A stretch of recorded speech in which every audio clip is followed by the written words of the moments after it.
महाराज जी, मेरी पत्नी को जब से पता चला है कि मेरे भजन का आधा फल उसको मिलेगा, तो मुझे जल्दी सुबह उठा देती है और खुद फोन पे सीरियल देखती रहती है।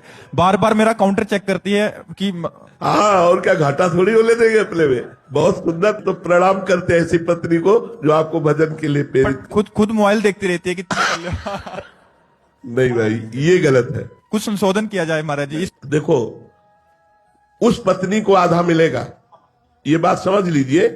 जो पति के अधीन है और पति की सेवकाई में है, उसके लिए कोई परमेश्वर नहीं, उसके लिए कोई आराधना नहीं। वो अपने पति की आराधना करती है। पति को खवाना पियाना, उनके वस्त्र धोना, उनकी सेवकाई में है, उनकी आज्ञा में है। तो पति चाहे जिस तीर्थ में जाए, चाहे जो धर्म करे, चाहे जो जप करे, चाहे जो यज्ञ करे, उसकी धर्म पत्नी को आधा हिस्सा उसका मिलेगा, क्योंकि उसने उसको परमेश्वर माना है।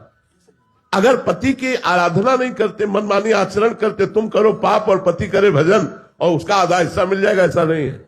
ऐसे भ्रम में मत रहना। ऐसा नहीं हो सकता कि तुम, और देखो, हम तो कहते हैं भजन का हिस्सा ले ले और ठीक से चले तो बहुत अच्छी बात है। तो हमें लगता है पत्नी को अपनी अर्धांगिनी प्राण प्यारी मान करके धर्म पूर्वक पति भगवत मार्ग में अपने को चलाते हुए और संसारिक कार्य करे, और पत्नी अपने पति को भगवान मानकर आठों पहर उसकी आराधना, उसके चिंतन, उसके मनन में रहे, तो पति का आधा धर्म, इसका हिस्सा उसको प्राप्त हो जाएगा और दोनों मंगल में भगवत कृपा पात्र बन जाएंगे।